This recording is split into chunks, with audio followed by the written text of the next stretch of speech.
All right, so that's a little bit of behind the scenes for you guys. So if you're familiar with anybody running a podcast, you got to do that metronome clap so then I can sync my audio. So my name's Monte Lee. This is the Carrot Juice Podcast. Thank you for being here. If you're watching the replay, thank you.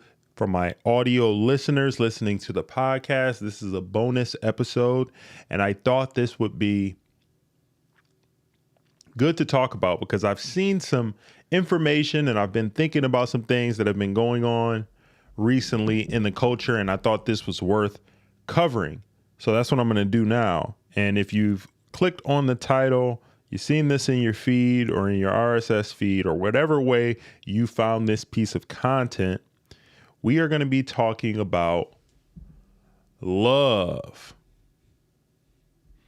Okay. We're going to be talking about love. All right. And my thoughts on it. And let me get this right so I'll make sure my soundboard's right. Do we got it? Okay. Yeah, we got it. So we're going to be talking about love and divorce, marriage.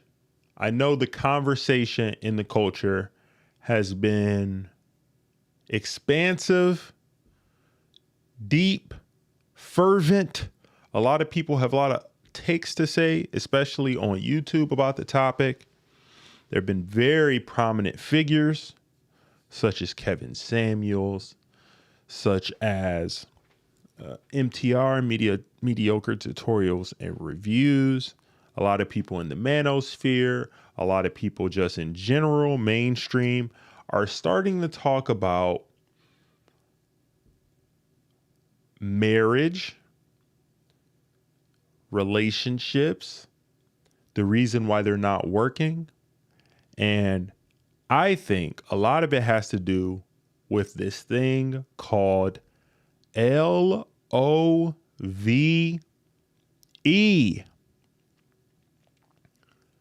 Love.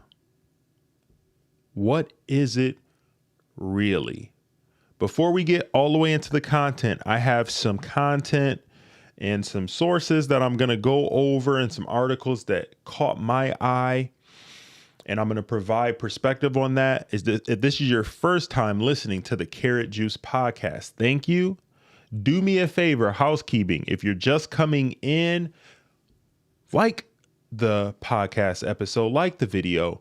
And if you're listening, my audio listeners, do me a favor, share this out to anyone you think will get value out of this. Share it with a friend, a family member, someone who enjoys podcasts. Rate and review the podcast as well, please. 5-star, 5-star, 5-star. And I don't want to waste your time. I want to be respectful of that. So I'm going to just say what's on my mind here. So I saw an article that had to do with the topic of why someone would leave a divorce. But before I get there, I want to get into love and what it really means. I'm going to be honest. I'm going to be real. I, as a 33-year-old man here in the United States, I don't believe in love. Hold on. Let me hit the buzzer. All right. Yes. Let me give you that again. I don't believe in love. I think it is something that is tossed out willy-nilly by so many people. People barely know somebody from a can of paint and they're saying, I love you. And the whole time I'm sitting there and I'm just like, bruh, what are you doing? Do you know what that really means? It is my guess that a lot of people don't. And that's the unfortunate thing. Because I think growing up watching Disney movies, watching rom-coms, watching romantic dramas and love stories, people get this fantastical idea in their mind of what it means. Of unconditional love, when in all reality, outside of your children or your family, and that even comes with a caveat, outside of your children, I don't think there is any such thing as unconditional love. Why do I say that? Why do I think that? Because as human beings, inherently and innately, people are only going to put up with you to an extent. That obviously then means there is conditions on somebody's affection and love towards you. For the frame of this episode, we're going to keep it towards and in the realm of relationships, okay? When somebody says, I fell out of love, or I no longer am in love with that person, what does that really mean? They would say it's some feeling that they have. In all honesty, the person is making the choice to no longer be committed with that person. That is the way I look at it. It is a choice. You choose who you love, you choose who you invest in, and you choose who you are going to continue to spend your most valuable resource, which is your time, on. That's my frame. Before I get into some of these articles, that is my thoughts on why I don't believe in love. I believe in you making the choice to commit to somebody. You making the choice to be there through thick and thin. You make the choice to appreciate the person, have their back, and have their best interest in mind. It's a choice. It's not some feeling you have, because that's fleeting. It comes and goes. And far too often in this culture, people are moving around on their feelings rather than on what they can control, which is their mentality, the choices that they make, and who or who not they decide to commit to. That's my, in a nutshell, thesis around the topic of love. And it has treated me quite well. I don't get overly emotional about things. I think about things in a logical way. I have empathy for people. I can understand that people have feelings and they have struggles and things that they go through, but I don't loft that word out there. I don't do that, because most of the time when people are saying that, it's not real. It's fake. It's conditional.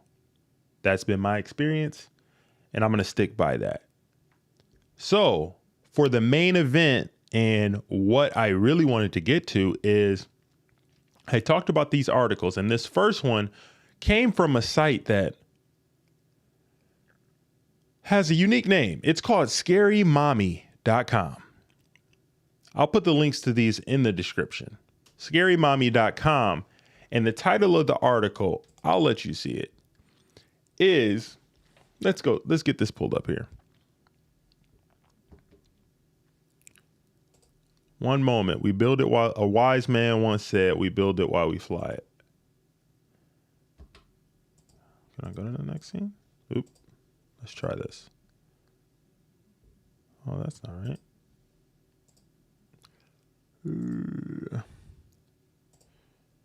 One moment. All right. Yeah, let's try this. There we go. That's better.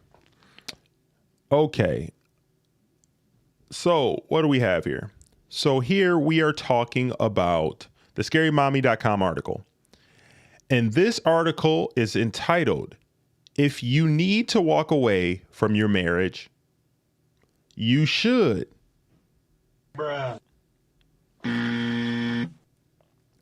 Of course, the author is anonymous, and this was published on November 13, 2016. So what does it say? What does the anonymous article about walking away from marriage, really say? Let's digest this, because here on the Carrot Juice podcast, we observe society, we digest it, and through it all, we try to progress forward and get some value out of it. So let's see what this anonymous person had to say about the reasons for walking away. All right, let me get this a bit closer. That's better. Here we go. So, according to the article here, it says, I stood staring into our pantry the other morning. I wasn't really seeing anything, though. I was trying to hide from my feelings. Again, I have a way of pushing down thoughts that don't make me feel strong. So many of us do this because we feel uncomfortable and don't know what to do with these emotions. And so we mask them instead. We go into survival mode. Okay? Let's continue. But today, I just couldn't do it anymore. My marriage, it has been falling apart for years, and I needed to face it. Pay attention. It says, I felt like a soda bottle that had been shaken up. I knew once I cracked the cap open, there would be no stopping the pressure that had been building, and I would have to clean up the mess. It was time to crack the cap. I couldn't bear the pressure any longer.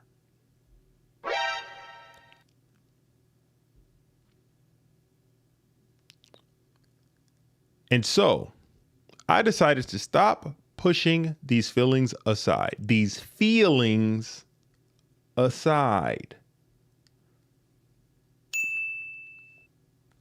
I want that. Feelings aside. Pay attention to how many times you hear feelings in this. I was longing for true strength. Strength I could feel throughout me, even if it was laced with pain and sorrow.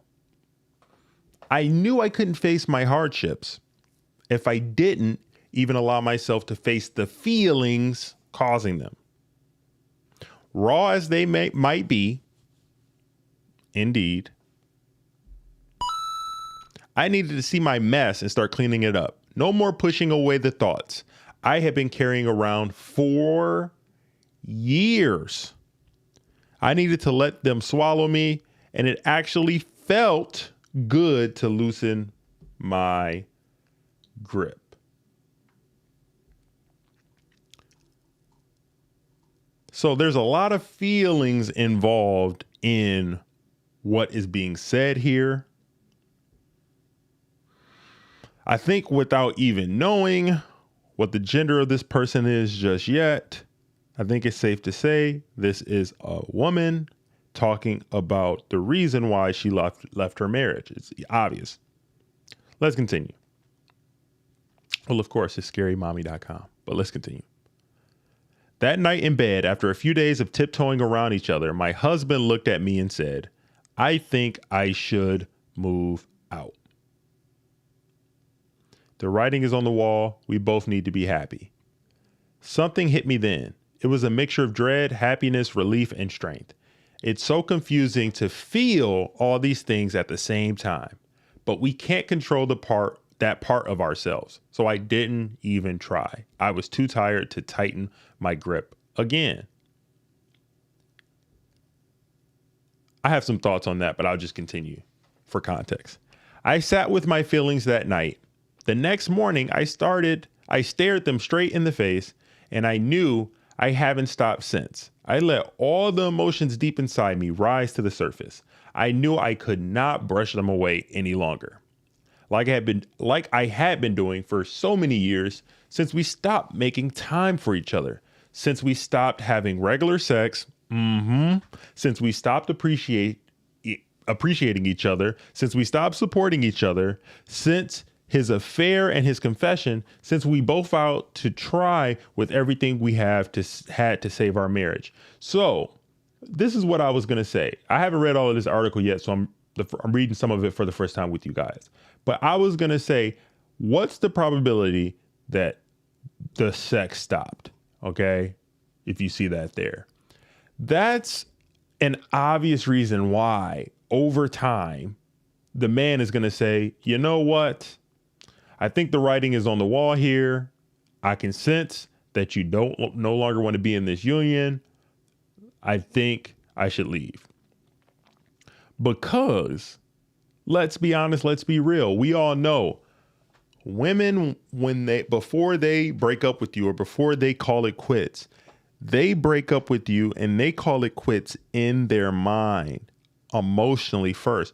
So many times men have been broken up with, and you know this, a woman is going to break up with you and she already had been thinking about doing it. This lady had already said for years. You don't think the husband sensed that? Come on now. Let's be honest. Let's be real. Let's continue. She goes on to say, the truth is, I wish I had been the strong one. I wish I had been able to say, you need to go or I need to go, but something has to change because we cannot go on like this. But it was him, because that's how it usually goes. Usually the guy, if he senses it, it's rare that a woman will just out front say it. Usually they're just kind of gonna not give you affection, not give you any type of withhold sex and all that stuff, and let you rip the cord. They pretty much set up the cord to be nipped, but because let's be honest, let's be real, a lot of women don't like confrontation. That's just like their nature. There's nothing wrong with that. It's just how people are wired. So I'm not surprised by that. This is pretty standard fare. Let's continue. So it goes on to say, let me track back where I was at.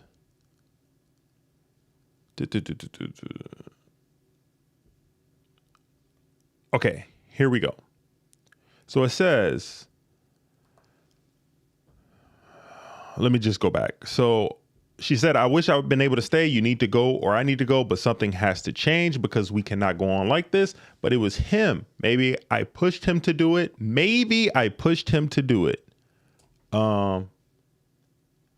Do we think that's what happened? Indeed. Because I couldn't say the words. I could only show him with my actions that I wanted space from our marriage. Exactly what I'm saying. Withholding sex is one of the major things. Okay, here we go. You can only live as roommates for so long before you long for passion and a love that is whole. You can only hear your kids ask you if you still love each other once or twice before you realize it's not just your secret, it becomes theirs too, a secret they don't need to keep. She goes on to say, when you are unhappy, it trickles down onto everyone living in your home. You all feel it. And because he said what I couldn't say, no, it's what you didn't say. It's not that you couldn't do it. It's what you didn't say. It made me face something else. I had been too afraid to speak up. I didn't think my feelings were valid enough to justify a split. Like maybe I should have just sucked it up and stayed. I didn't think my reasons were solid and asking for what I needed would be frowned upon. So this is her advice.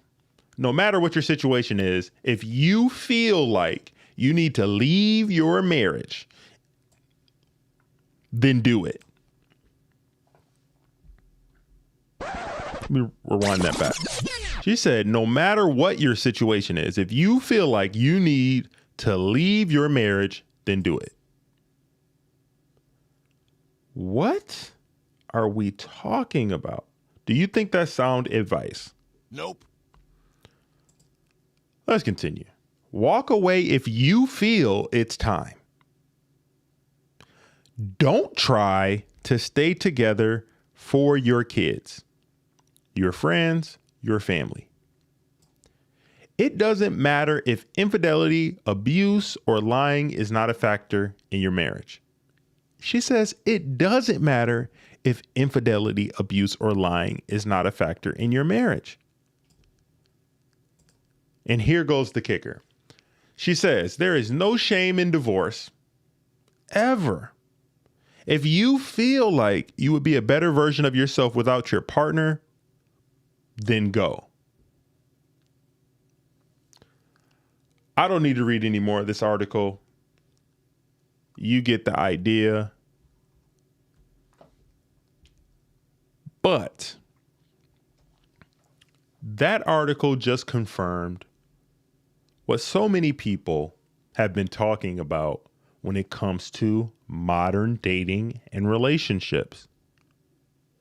It's not about sticking it out through thick and thin when you don't feel like something is going the best way for you for the sake of something greater than yourself, the family, the legacy, the duty.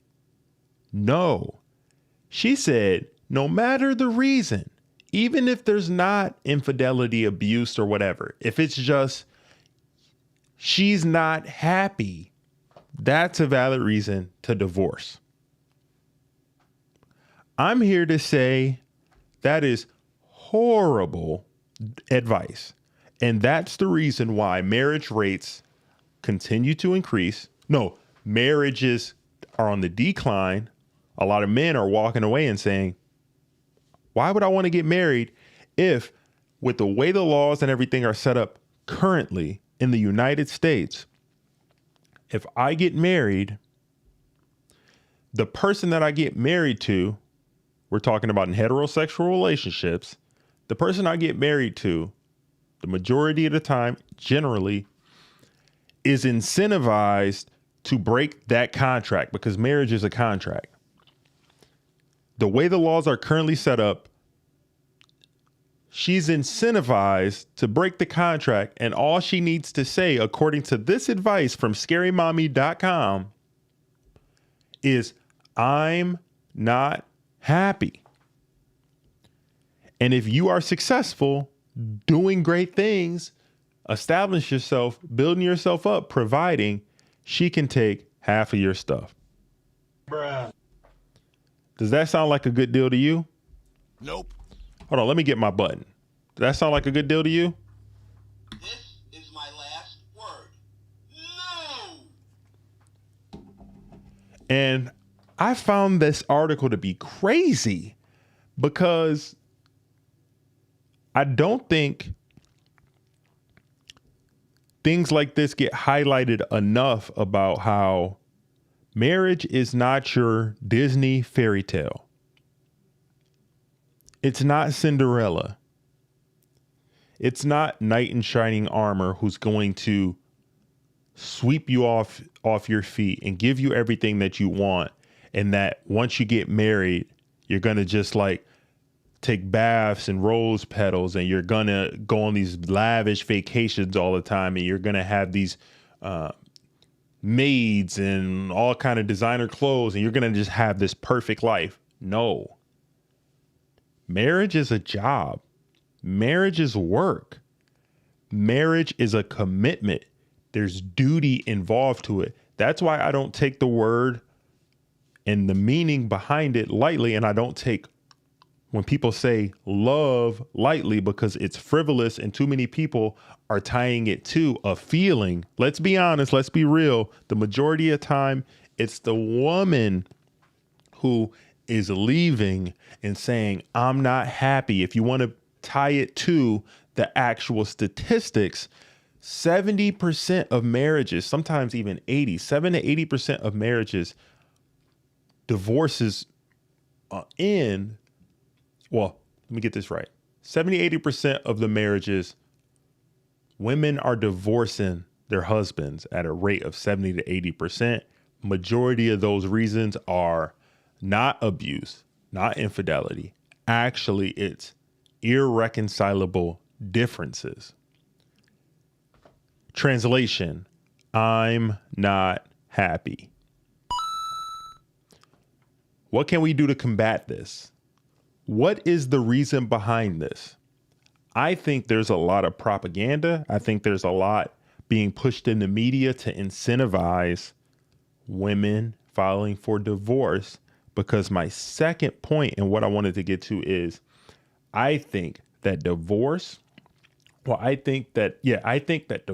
is actually a business. Why am I saying that? Do I have anything to back up that point?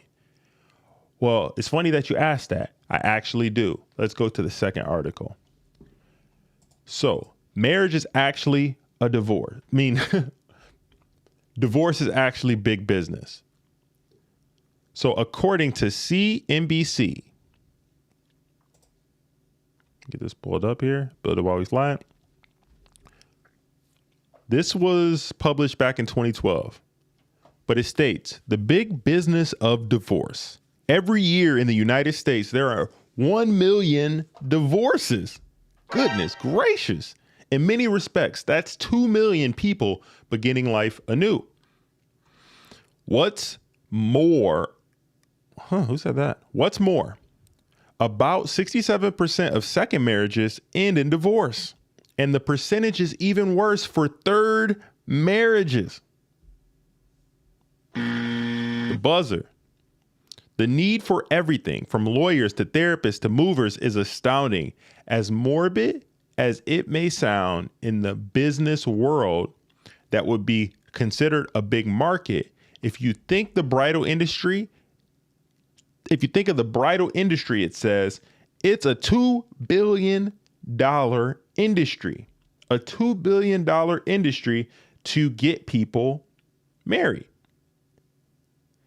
And if you want to keep going with it, think about it like this, right? If you're in the bridal industry and everybody just has one marriage, right? That's not going to keep feeding the industry. You want more people to be getting divorced and you want to sell more dresses, right? That's what's starting to happen. Okay. So let's continue with this article. It also is indicating, my soundboard pulled up, build it while we fly it. It also is indicating here, no one has a number for the amount of money that is probably in the divorce industry. And this was in 2012. And the numbers have steadily increased since then. Keep that in mind. And not only is the market underserved, it has not actually been looked at as a niche until now. They were looking at this in 2012. Businesses went to serve this consumer need, but do it without amplifying the label of divorce, which still carries a heavily negative connotation. Even still has a negative connotation. Okay. Oh, I gotta get my soundboard right. What am I doing? Here we go. You know, I like my soundboard. Boom. There we go. So we see divorce as a huge business, says Start Over Smart's other co-founder, Nicole Barras. We went into the expo business to help people, giving them the support that they need. What ended up coming out of that is, wow, this is a really big industry and it's going to grow. The need for a lawyer is relatively obvious, but this business opportunity is far reaching, even connecting to the insurance industry.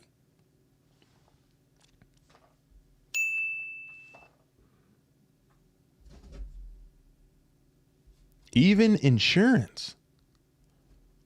I didn't know that. In 1960, when you look at adults, it's over 70% that were married. Okay. If you look at the 2010 statistics, it's less than 50%. So more of their businesses is working with individuals who are divorced, who are separated, and who are separated. So estimates vary widely on how big the divorce business actually is. However, one thing is for sure, the recovery, this was back in 2009 after 2008 crash of the economy. The 2009 stock market lows has actually given the market a big boost. For one, the dynamic has returned to dividing assets as opposed to dividing debts. In the divorce economy, assets divided range from yachts to mansions to cash. And the same is true for people on Wall Street. So it says here as the end of the article, there are many Wall Street people who are now divorcing because their investment accounts have come back again. Divorce lawyer David Mihas said. So people, their income is going back up. Their investments are starting to grow again. So they're divorcing so they don't have to share. Wow. So they said their deferred compensation is coming back, and now they have assets they can split again. So divorce is big business. Not only for the bridal industry, but for the insurance industry. And there's another industry and an entity and an institution that profits big time because of divorce. What do you think that is? What do you think, which institution profits the most from when people get divorced? Drum roll.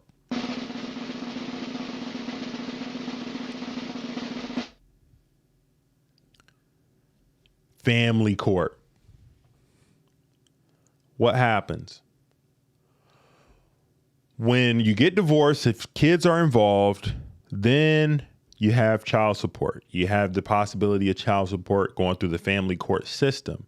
And family court is raking in money with usually men paying the most of the bills because usually it's not favorable to the man in family court.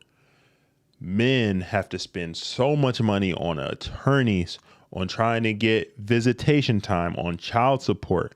And it's all because of I'm not happy initially based on the sentiment that the lady talked about in the Scary Mommy article. And believe me, it is scary out here. And this is what a lot of men are fearing. And that's why so many men are walking away from marriage overall.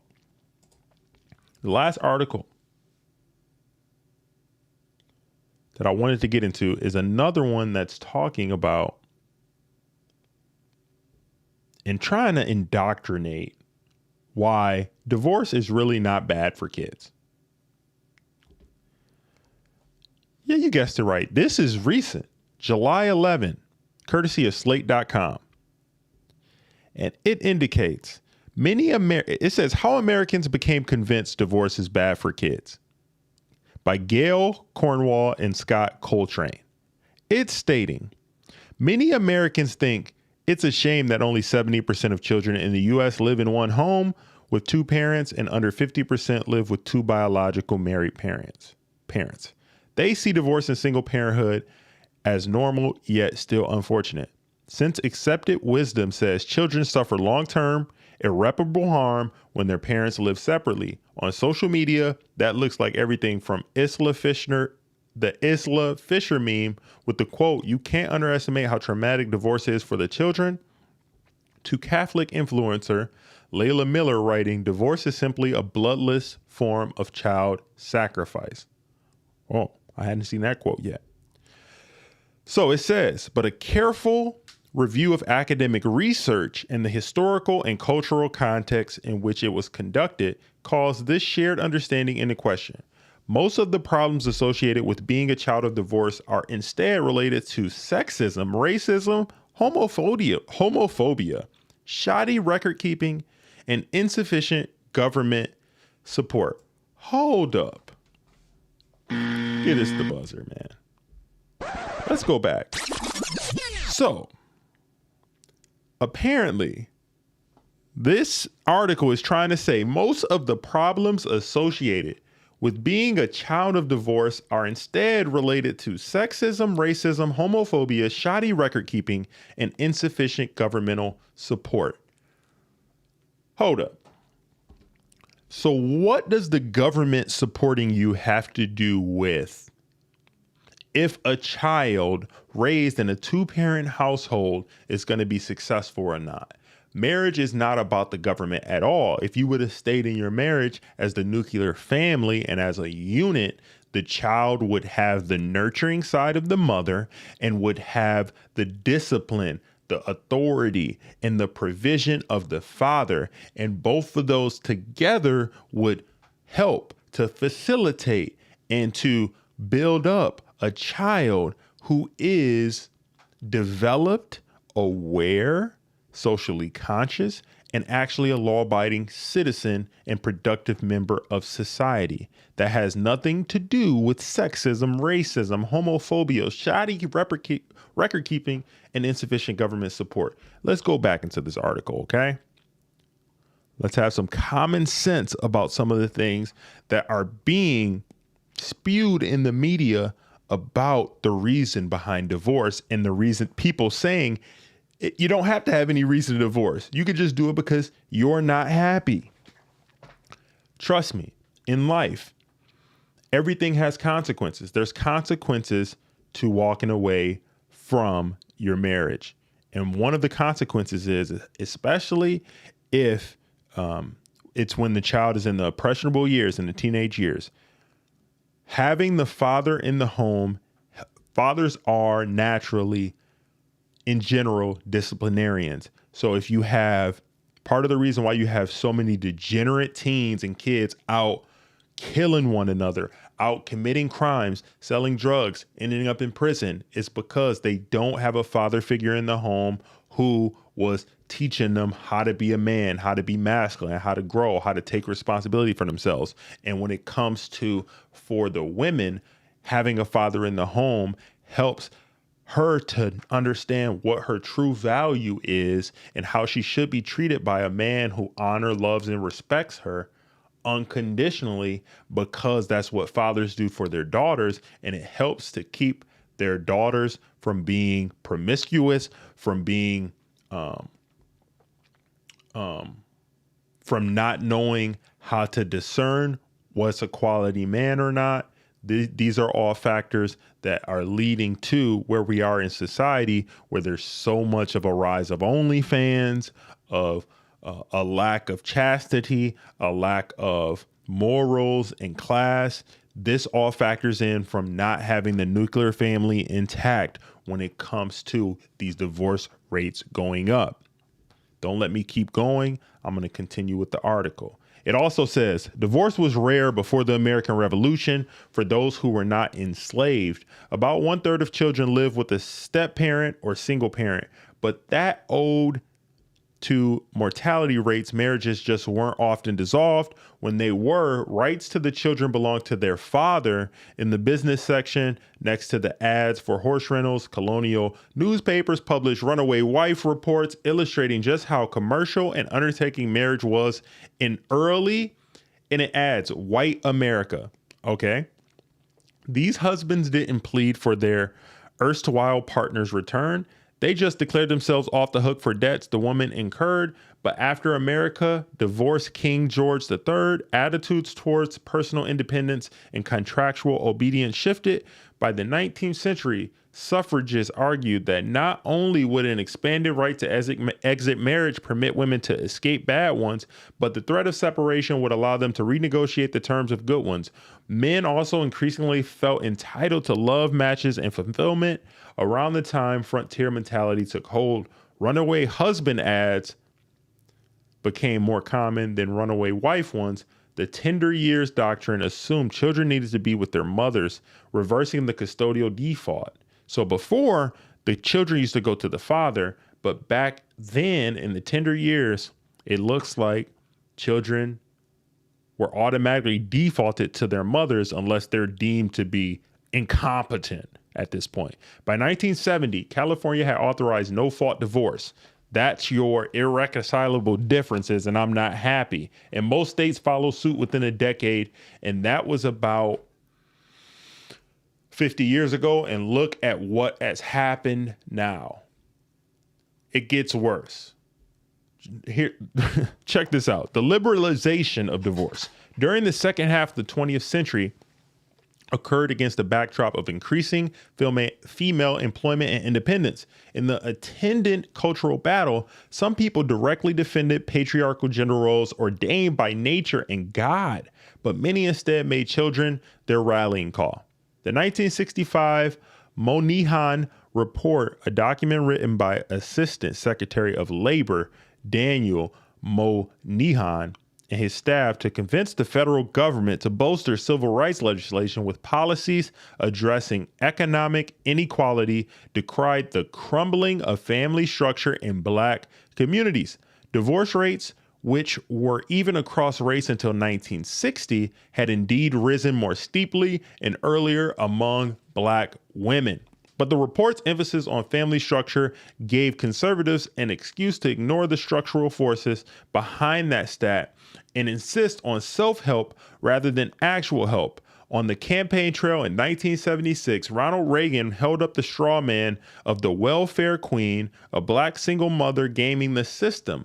This was the sexist, racist narrative of the declining family that the conservative family values movement of the 1990s and 2000s carried towards pro-marriage campaigns run by organizations like the Institute for American Values and Promise Keepers were also deeply homophobic. Okay. They promoted heterosexual marriage with funding from conservative groups like the American Enterprise Institute and Heritage Foundation.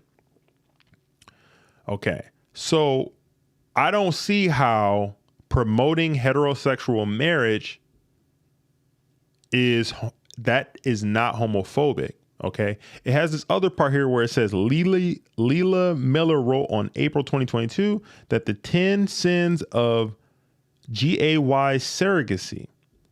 Okay, she seems wild. Okay, I'm not condoning that type of behavior or that kind of sentiment. However, somebody promoting heterosexual marriage is not homophobic. That's just somebody promoting heterosexual marriage because the majority of the population, when you're talking about marriage in its truest form from the beginning of time has been a man and a woman. Okay, and yeah, I just don't believe that promoting heterosexual marriage is homophobic. I think that's a reach. So let's continue. These groups and other members of the marriage movement willed it as fact in the findings. Oh no, I want to continue too. I want to go when it talks about the welfare queen and all of that. Yes, there was systematic things done in our history when it comes to the advent of welfare and how it systematically destroyed the nuclear family of Black people is true. It really did because it incentivized, and it really was the war on drugs. War on drugs and the increased policing on the crack cocaine sent a lot of Black men to prison, and also the advent of welfare. What that did is it incentivized women keeping the Black man out of the household, and that has made a lot of the family unit that was very strong in the Black community weaken. However, you can't take accountability away from the people who actually just chose to get on welfare and take that rather than have a man in the house. You don't have to be on welfare. You can have the man that is the father of your child as long as he's not in prison, which I don't know why you would be with a man who is not abiding by the law, but that's neither here or there. However, you should have the man that you made children with, and you should get married, and you wouldn't have that problem. You wouldn't have to be on welfare because 2 incomes are better than 1. Common sense. Okay. So there's choice here. All right. What happened was a lot of women chose to be on welfare when that happened, and it caused a lot of the things we're seeing today with the issues with the nuclear family declining, and a lot of people in communities in America having kids out of wedlock, being on the welfare system, and the welfare system incentivizes not having a man in the house, and that inherently is one of the biggest factors and reasons why the nuclear family, especially in households where the woman, single mothers are accepting welfare, it's incentivizing her not making a certain amount of money and not having a man in the house, which is actually the best thing for the children, having the biological father living in the house and actually ideally you guys being married. So I know that's a lot. I kind of wanted to get into some of these articles. I'll put them in the description. There's a lot more here. I'm not going to go over this entire article because it's meaty. There's a lot happening with it, but the main point and what I wanted to speak about today is I think it's helpful to get some further context on the reason why people are making the decisions that they're making. And when it comes to divorce, I think that people get in their minds that this thing called love is what's supposed to matter. And that's not what it's about. It's about duty. It's about legacy. It's about honoring your commitments. If more people did that, you would see more success in life. You would see what you really want to happen. A lot of, especially with women, a lot of your issues would be solved if you were married. 2 heads are better than 1. 2 incomes are better than 1. The provisioning of a man, somebody to be there and to discipline the children if you have children, somebody to be there and to help you become a better version of yourself, and vice versa, to have the nurturing of the woman there.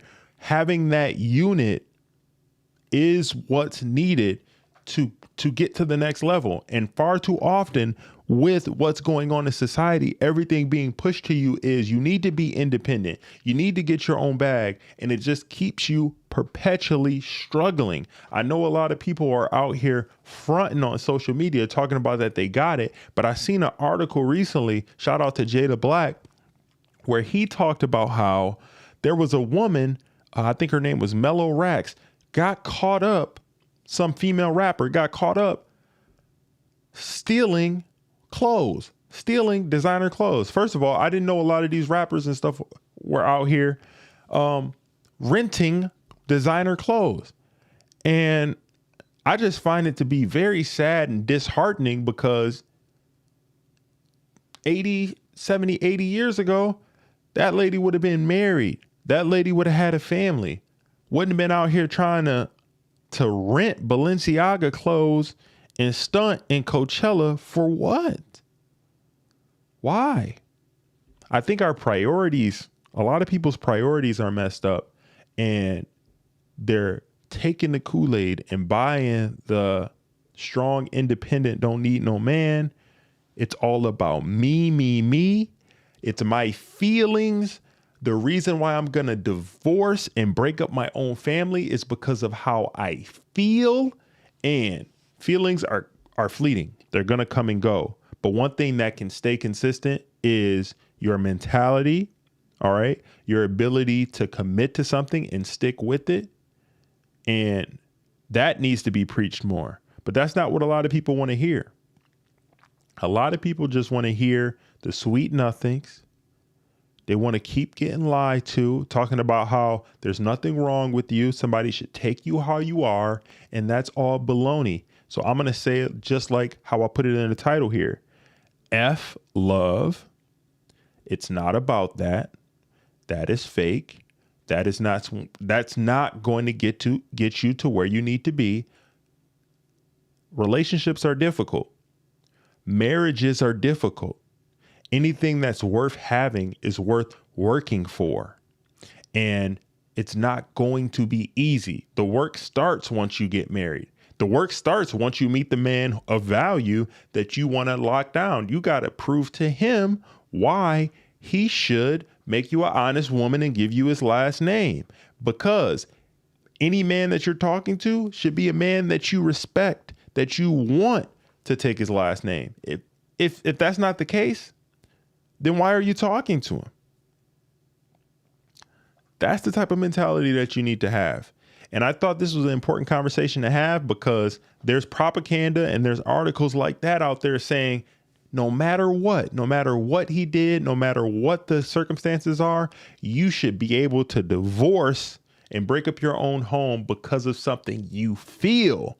And to me, that's foolish, and I'm not going to continue to stand by it. So, hey, that's been another installment and episode of the Carrot Juice Podcast. This has been a bonus episode.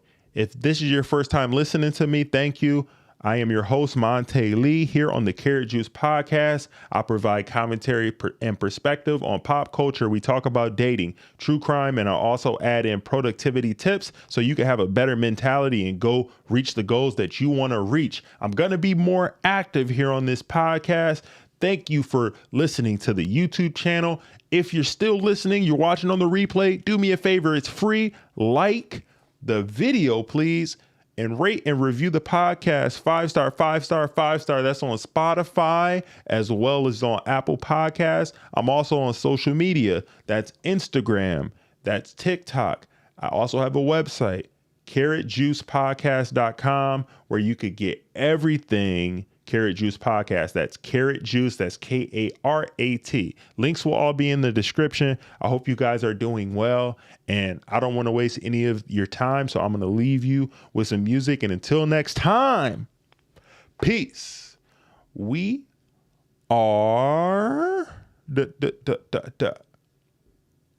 If I can get this pulled up. What's going on? Oh, that's my overlays right there. I don't know what that is.